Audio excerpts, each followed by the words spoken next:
some natural conflict, but we will probably work that out.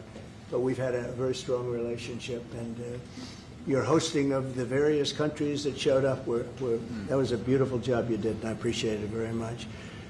We're going to be talking about trade. We're going to be talking about a lot of different things. We'll certainly be talking about Gaza. We're in very serious negotiations to, I guess you could say, depending on the way you count, 3,000 years. You could say 500 years. You could say, but that it's been raging for a long time. And I think there's a possibility that we could have peace in the Middle East. It's something even beyond the Gaza situation. We want a release of the hostages immediately, etc. And so our team is over there now. Another team just left, and other countries, literally every country in the world has supported the plan. Yep. I don't think there's anybody that hasn't, actually, not that I've seen. But there's a real chance that we could do something, so you may have some questions on that later. But in the meantime, we'll spend some time and we'll make some deals and we'll do some things that are good for both of our countries. And Mark, it's an honor to have you. Thank you very much. Thank you very much, Mr. President. If I may, you kindly hosted me and some of my colleagues a few months ago, and I said at the time, you are a transformative president. And since then, the transformation in the economy, unprecedented commitments of NATO partners to defense spending, peace from India, Pakistan through to Azerbaijan, Armenia, disabling Iran as a force of terror, and now, and I'm running out of time, but this is in many respects the most important. The merger of Canada and the United States. That wasn't where I was going. On this solemn day of commemoration of the horrific attacks of October 7th, for the first time in decades, hundreds of years, thousands of years, this prospect of peace that you've made possible. Canada stands foursquare behind those efforts, and we'll do whatever we can to support Very them. nice. Yeah. Thank you very much. Any questions? Is there any, what would it take for you to drop or lower your tariffs on Canadian sectors, including aluminum and steel? Well, we're going to be talking about that with the Prime Minister. We'll be talking about tariffs. We'll be talking about a lot of that, but that's for a little bit later on. I want to just acknowledge our great ambassador. Is he doing a good job? He's doing a good job. Otherwise, I'll get him out of there so fast. No, you have a good job. Is it the White House's position that furloughed workers should be paid for their back pay? I would say it depends on who we're talking about. I can tell you this, the Democrats have put a lot of people in great risk and jeopardy, but it really depends on who you're talking about. But for the most part, we're going to take care of our people. There are some people that really don't deserve to be taken care of, and we'll take care of them in a different way. Okay? Thank you. Mr. President, in your opinion, why has Canada and the United States failed to reach an agreement up until now? Well, it's a complicated agreement, more complicated maybe than any other agreement we have on trade, because, we have natural conflict. We also have mutual love. We have great love for each other. I love this. I love Canada and the people of Canada, and Mark feels the same way about here. The problem we have is that they want a car company and I want a car company, meaning the U.S. wants a car company, and they want steel and we want steel. So in other countries, they're very far away, and there's no problem. You can compete and you can do. We don't like to compete because we sort of hurt each other when we compete. And so we have a natural conflict. It's a natural business conflict. Nothing wrong with it. And I think we've come a long way over the last few months, actually, in terms of that relationship. So when it comes to trade, the United States was always giving everything. They gave everything to Canada. They would let car companies leave here and go to Canada. But that hurts the United States. And, other presidents didn't see that. They weren't business-oriented. They might have been good politicians in some cases, not in all cases. They were bad at both. But it's a very natural conflict, and it's something that we're working out. Canada has offered a lot of compromise this summer. Are you willing today to offer some compromise to Canada, maybe on steel and then maybe not? Well, we've made compromise, and we've made some compromise even on steel. But, we have the same basic authority and the same this could be also a little bit of a conflict with other countries all over the world on steel, because we want to make our own steel. We don't want to bring steel in for the most part, but we will bring it in, and we do bring it in. We continue to bring it in from Canada, but there is a tariff to pay, and I think that would be a normal thing to say. But we've come a long way. I think, Howard, we can truly say. Do you want to make a comment on that? Well, I think the opportunity to work together, and as you said, there's conflict. You know, why do we make cars in Canada? You've called that out, and you've addressed that. So there are places we should work together, and there are places that we have natural conflict. It's a tough situation because we want to make our cars here. At the same time, we want Canada to do well making cars. So we're working on formulas, and I think we'll get there. Canadians are refusing to go to the U.S. The numbers are down like 23% in the first 7 months of the year. What do you say to Canadians that don't want to go to the U.S. now because of your 51st state talk, because of the trade war, the tariffs? Yeah. And Well, the fear I of understand also it. Look, I being understand deported? that, and Americans don't want to buy cars that are made in Canada. You know, I mean, we have the same conflict. So there isn't. It's something that will get worked out. There's still great love between the two countries, but you know, American people want product here. They want to make it here. Detroit was emptied out and moved to Canada, moved to Mexico, moved to other places, not just Canada, and now they're all moving back. You know, they're moving back. We have right now, I was just telling Mark, we have 17 trillion, but it's really much higher. That was as of a couple of months ago. We have over $17 trillion being invested now in the United States. As an example, Biden, he was the worst president we've ever had, but they had less than $1 trillion in 4 years. We have more than 17 trillion in 8 months. 8 months. And I think that number is going to be $22 trillion. There's never been anything like that in the history of the world for any country, not even close. You know, if you did 1 trillion in a year, that's pretty good. We're going to do over 20. And it's coming in with AI. It's coming in with auto plants. You know, we're building auto plants, a lot of auto plants in the U.S. It's coming in for a lot of reasons. It's coming in because of the fact, I think the November 5th election was a big factor, and I think the tariffs are a big factor. And again, we want Canada to do great. But, you know, there's a point at which we also want the same business. We're competing for the same business. That's the problem. That's why I keep mentioning one way to solve that problem is a very easy way. But we're competing for the same business. He wants to make cars, we want to make cars, and we're in competition. And the advantage we have is we have this massive market. So it's it's quite an advantage. Mr.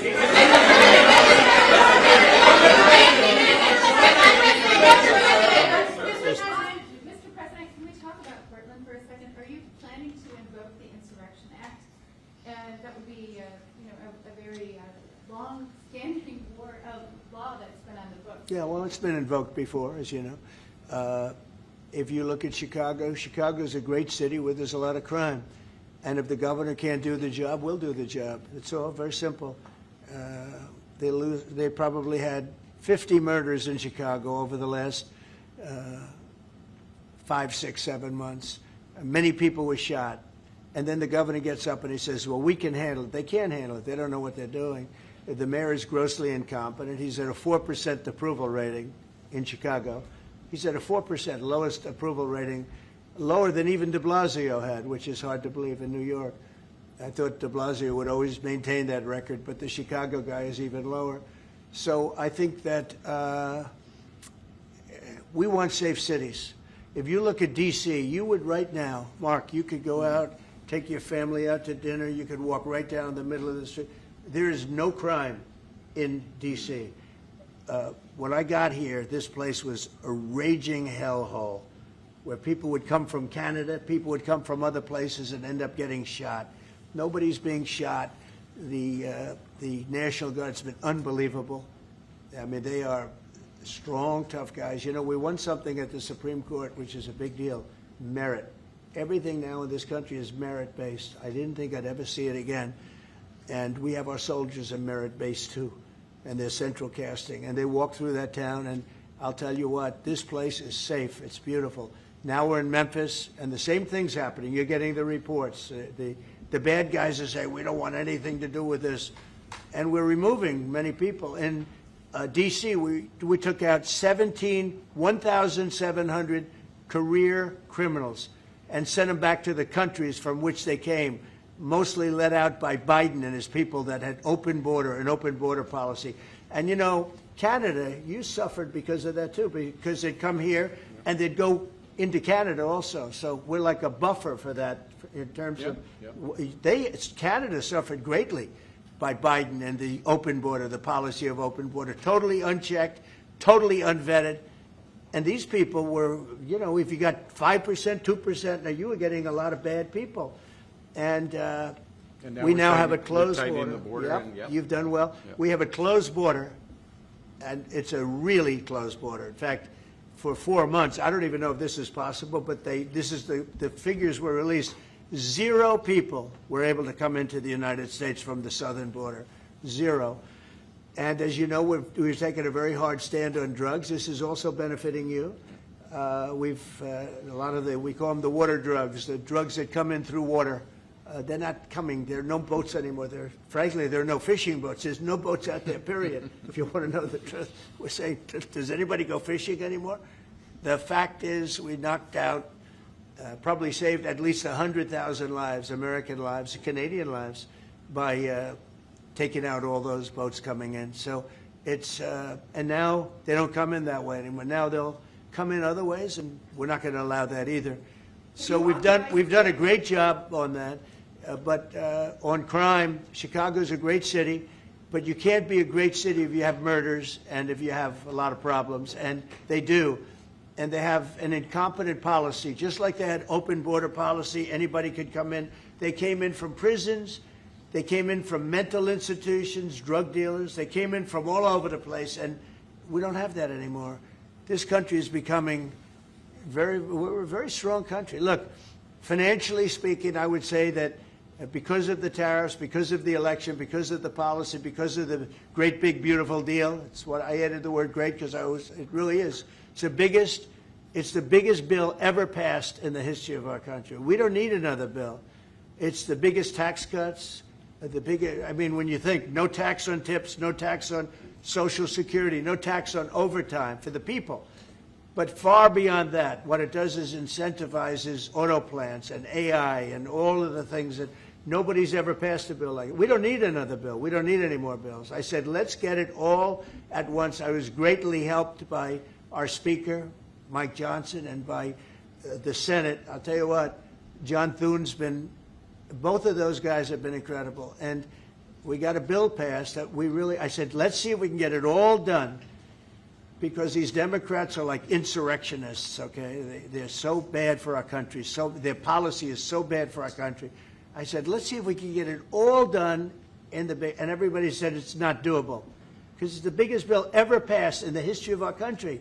And we got it all done. We don't need anything else. We got everything we want. And now, because of that, that's a big reason why the companies are coming in. You know, 1 year depreciation, 1 year write-off, 1 year expensing. Nobody's ever seen anything like it. So they're coming in from all over the world. But to have a great country, you can't have crime. And we don't have crime, but we have cities where there's tremendous crime. And Chicago's one of them. And if the governor can't straighten it out, we'll straighten it out. Thank you. A question for the president.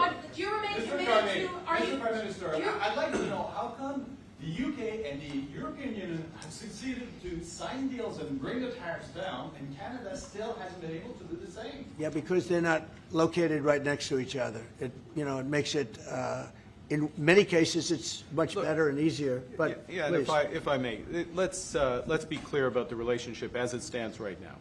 We are the second largest trading partner of the United States. We do a lot of trade going across the border where we're cooperating, first thing. Secondly, we are the largest foreign investor in the United States. $500 billion in the last 5 years alone, probably $8 trillion in the next 5 years if we get the agreement that we expect to get. Thirdly, there are areas, as the President just said, where conflict, maybe not so much conflict, we compete. There are areas where we compete, and it's in those areas where we have to come to an agreement that works. But there are more areas where we are stronger together, and that's what we're focused on. And we're going to get the right deal for America, right deal, obviously, from my perspective, for Canada.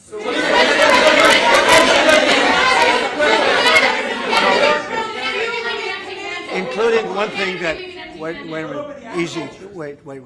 So one thing what we are working very closely is the Golden Dome. That's the protective mechanism, and you see how that works. It's unbelievable. Ronald Reagan wanted to have it, and at that time they didn't have the technology, even close to the technology, but he was advanced, and we'll be working together on a Golden Dome for the two countries, and it's something that I think is going to be very important, especially when you look at the world, you look at what's happening. We want to have that protection. It's really amazing. The technology is unbelievable. Mr.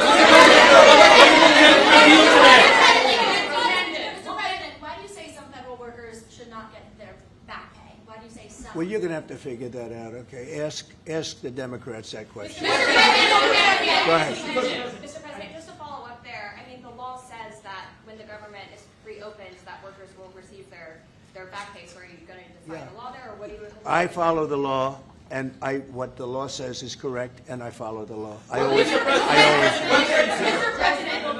President, will Canada be leaving empty-handed, or will will Mr. Carney be leaving Washington with a deal on tariffs? I think they're going to be very happy. We have a lot of things that we're working on that people don't talk about. They talk about, competitiveness. She's a very competitive person. And they talk about things that we don't necessarily agree on. But I think they're going to walk away very happy. I think so. Mr.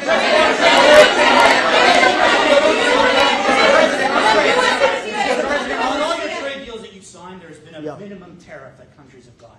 When USMCA gets renegotiated, do you want a minimum tariff on goods between Canada and the U.S.? Well, we're going to have tariffs between Canada, and, they have them with us. I will say with our farmers, as you know, they went up to as much as 400%, 250, 300, and even one at 401. We found one having to do with a very small product, but it was high. So we've always had tariffs between the two of us, and actually Canada was charging us very high tariffs on our agricultural things, a lot of our agricultural product, and that's one of the things that we talk about for bringing that down. So this is a mutual thing, but. We've been charged tariffs. Look, we're the king of being screwed by tariffs, just so you understand. And I'm not talking about with Canada. I'm talking about with countries all over the world. When you look at Europe, when you look at China, when you look at all of the almost every country charged the U.S., we didn't charge them because we were led by stupid people in many cases. Stupid people. They took advantage of our country. They're not taking advantage of us anymore. If you looked at European Union, they're all my friends. I don't blame them. I blame our presidents. I blame our past presidents and, business leaders. But we are the king of countries that have been taken advantage of for many, many years. We've been paying trillions and trillions of dollars and receiving nothing at all. As an example, prior to the deal with Europe, where they pay a lot of money, but they're happy and I'm happy. The deal was good. It's a fair deal, but it wasn't fair. You couldn't put a car into Europe. You couldn't sell your agriculture into Europe. You couldn't do anything. And now we have it so that it's open. We charge them tariffs. We didn't charge them tariffs a car. They charge us tremendous.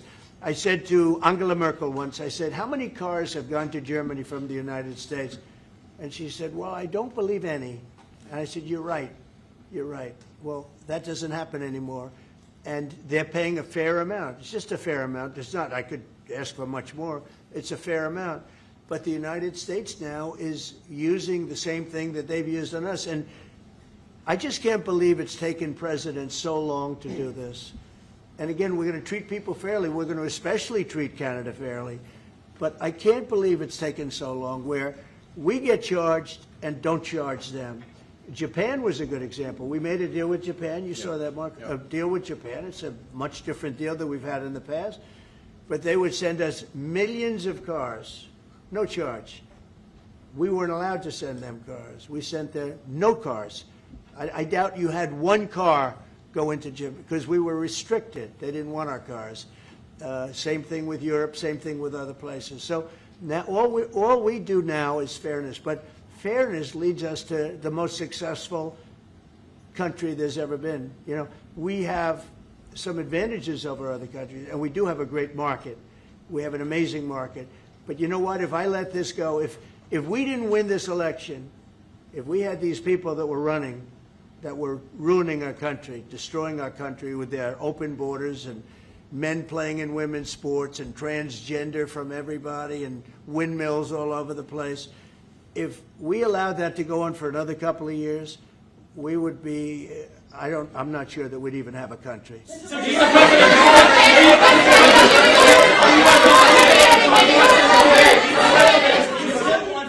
Yeah, Brian. And by the way, I'm not sure we would have even had a country. And now we have the most successful country in the world. Brian? Yes, sir. What is your message to Democrats ahead of a next vote to open up the government? The American people is saying, open the damn government. What's your message to them right now? Well, they're the ones that started it. They're the ones that have it. And it's almost like a kamikaze attack by them. You want to know the truth? This is like a kamikaze attack. They almost, you know, they have nothing to lose. They've lost the elections. They've lost the presidential election in a landslide. I saw the other day where Kamala said this was a very close election. This was one of the biggest sweeps that anybody's ever had. Won the popular vote by millions, won the Electoral College by a massive amount. They said, if I got 270, that would be great. But I got, I think, 312 or 315, and they got 220. So, you know, we won that. But we won counties. The big thing is counties. So out of all of the counties, thousands and thousands, we got 2,500. They got 525. It was a landslide. And we listened, oh, yes, it was close. It was one of the greatest victories ever. And it was a mandate to do what we're doing. And I hope, and Mark wants this as much as I do, we are very close to making a deal on the Middle East that will bring peace to the Middle East. After all of these years of millions and millions, tens of millions of people being killed, there's a chance to bring peace to the Middle East. In addition to that, I made 7 other deals, and they're, you know, great. And we're, you know, things are happening with respect to Russia, Ukraine. That's one that last week, Mark, 7,812 people were killed. Soldiers, mostly soldiers. Yep. But 7,000, more than 7,000, almost 8,000 soldiers were killed.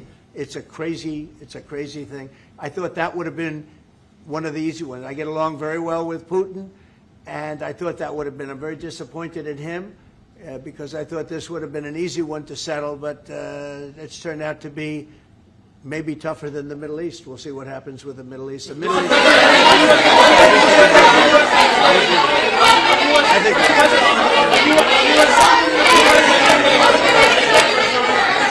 Go ahead. Behind, yes. Is the fentanyl crisis over with Canada, with the Canadian border? Is what? The fentanyl crisis. No, it's not over. It's never. I think it's never going to be over, frankly. But they've done. Canada's worked hard, and they've done a much better job than in the past. We have very few people coming in through our southern border too. We've worked with Canada and we've worked with Mexico, so we've made it a lot better. Look, 80 is too much. 80 is too much. Well, wait. I just, on fentanyl, any amount is too much. So we've gotten it down. It's down substantially. It's less than 1%, but it's, look, it's still too much. It's too much at home in Canada. A lot of people. Yeah, we got to stamp it out. On USMCA, are the two of you both committed to seeing it through in the renegotiation of that deal that you made? Well, we can renegotiate it, and that would be good, or we could just do different deals. We're allowed to do different deals if we want. We might make deals that are better for the individual What's your preference? countries. I don't care. I want to make whatever the best deal is for this country, and also very much with Canada in mind. Yeah, go ahead, please. Go ahead, sir. Sir, on China, what more can the United States and Canada do together to counter China? Well, you have to be able to compete. They're a great competitor. And Mark and I both know that. And you have to be able to compete. We have big advantages over China for lots of different reasons. And I think we're doing very well with China. I get along very well with President Xi. I'm going to be meeting him in a few weeks, as you know. I'll be meeting him in South Korea. But we've had a very good relationship for a long time. But you have to be able to compete. To do well with China, if you can't compete, you're not going to do well with China. And Canada is very competitive. I can tell you that. Canada is a very competitive country. And I think Canada's done very well over the years with China. Yeah, we have. But we'll do better together on that. Mr. President, on Golden Dome, the Middle East, what guarantees are you giving your Arab partners that Israel will not resume its offensive after the hostages are released? Well, the primary guarantee is once this deal happens, if it does happen, look, they're in negotiations right now, we are going to do everything possible. We have a lot of power, and we're going to do everything possible to make sure everybody adheres to the deal. Okay? Are you concerned about the delays at airports, and how do you see the shutdown? Oh, sure. I mean, it's they're all Democrat delays. There are delays at the airport. That's standard. And again, this is something that every day we put forth a bill. It's just a continuation. It's a very simple thing to sign and very simple to do. And I really think that these are people that I think they have nothing to lose. They have a party that's out of control. They have no leader. Nobody knows who the leader is. I look at people with very low IQs like Crockett, this woman Crockett. I never met her, but she's a low IQ individual. I look at AOC talking about how if they want to negotiate, they can come to my office. She's not in that position to do that. And who the hell is she to say that? And then I watch Nancy Pelosi not knowing what to do. I watch their leadership. Look, Schumer is petrified of primary because he's not going to win probably against anybody in a primary. You know, Schumer did the right thing, but he handled it badly originally a year ago. He did probably the right thing, but he handled it badly. I think Schumer's incapable of making a deal. They are a mess. They're a party that has no leadership. They have, and they have no policy. You know, we have great, I think we have great leadership, but we also have great policy. We have strong borders. We have no men and women's sports. I mean, basic things. We're not going to take your child away and change the sex of your child. We're not going to do things like that. What they're doing to the country is so incredible. And they got away with it with all their woke crap, and now it's stopped. And we have a country that's based on common sense and strength and intelligence. I mean, we have the United States of America, and I say it all the time. Other leaders have told me this. Mark hasn't yet, but I think he would. A year ago, we were a dead country, and now we are the hottest country anywhere in the world. Maybe Canada. I'll give Canada, but because I do like Canada. But you know, we're the hottest country in the world right now. There's never been a country that has the kind of money coming into it. There's never been anything like this. There has never been a country that if you take $1 trillion, that would be unbelievable. We're going to have over $20 trillion invested in this country. There's never been anything like what you're seeing, and it's based on good policy and common sense and leadership. Yeah. Mr.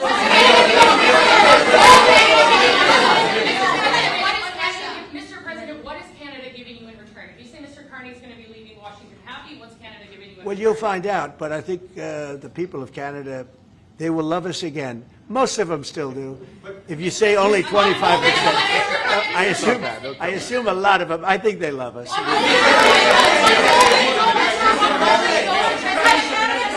And you know what? I'm not the biggest hockey fan, but I like it a lot. And I watched some of the greatest hockey games I've ever. How good were those games, right? Yeah, very good. We're coming down for the World Series, Mr. President. Oh, good. By the way, your team is looking pretty good.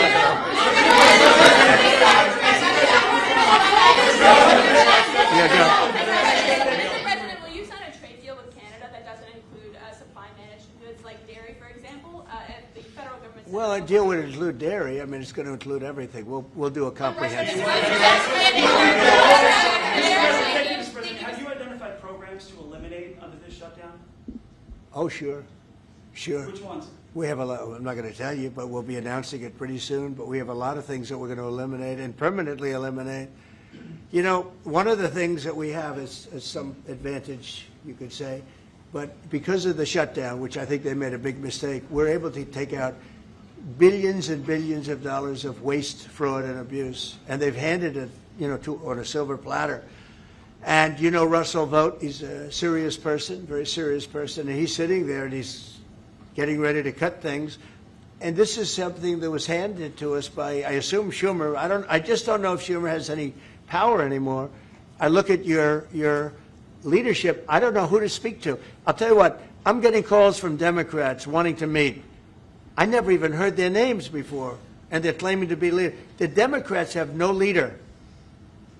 They remind me of Somalia, okay? You know? And I met the president of Somalia. I told him about the problem he's got. I said, you have somebody from Somalia who's telling us how to run our country. She's from Somalia. He said, would you like to take her back? He said, no, I don't want her. Okay, you know who I'm talking about? Say it again, please. How many permanent jobs are you talking about? Well, I can tell you, I'll be able to tell you that in 4 or 5 days if this keeps going on. If this keeps going on, it'll be substantial. And a lot of those jobs will never come back. But you're going to have a lot closer to a balanced budget, actually. Is there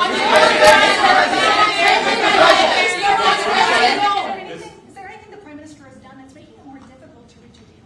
Say it? Is there anything that the Prime Minister has done that's making it more difficult or easier to reach a deal? No, I think he's a great prime minister. I mean, he could represent me anytime. I will tell you, I'm not saying that because he's here. No, he is a very strong, very good leader. He's a nice man, but he can be nasty. He can be very nasty, maybe as nasty as anybody. How? I think Canada, let me put it this way, I can tell you this because I deal with lots of leaders all over the world. He is a world-class leader. He's a man that knows what he wants, and I'm not surprised to see that he won the election and won it substantially, and I would think he's more popular now. He's a good man. He does a great job, and he's a tough negotiator. So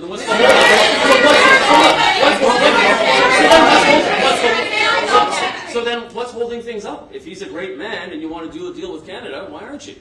Because I want to be a great man, too. Thank you very much. Thank you, everybody. That could have been. I think you got that one. That could have been. Thank you very much. Thank you.